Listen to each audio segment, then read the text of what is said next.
బలిదానాలు చేస్తున్నారా? ఏం పూజలు చేస్తున్నారు? ఎందుకు ఇంత సీక్రెట్ అన్నది తెలుసుకోవడానికి వచ్చాను.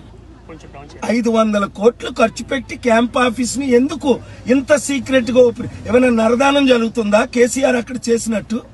సెక్రటరియట్ బిల్డింగ్ ఏమో అనుమానిస్తున్నారు, ఏమైనా నరదానం జరిగిందా అని క్వశ్చన్. మీడియాని ఎందుకు పిల్లలేదు? కేసీఆర్ గారు అప్పుడు నరబలి చేశారు సెక్రటరియట్ ని. ఓపెన్ చేయకుండా ఫిబ్రవరి 17 లాస్ట్ ఇయర్ ఆపాను. కోర్టుకెళ్ళి 5 సార్లు ఆర్గ్యూ చేసి. ఇక్కడ ఎందుకు సీక్రెట్ గా ఏదైనా జరుగుతుంది? సీఎం గారు రావచ్చు, మంత్రులు వచ్చినప్పుడు ధైర్యంగా ఓపెన్ చేయొచ్చు. ఇది సీక్రెట్ బిల్డింగ్ కాదు కదా, గవర్నమెంట్ ప్రాజెక్టే కదా.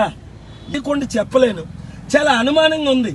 మీడియాని పిలకుంటా, ముఖ్యమంత్రి గారు రాకుండా ఎందుకు ఇంత సీక్రెట్ డీల్స్ జరుగుతున్నాయి? ఇందులో ఏం అవినీతి జరిగింది? నా భయం ఏంటంటే నరదానం, బలిదానాలు ఏమైనా జరుగుతున్నాయా?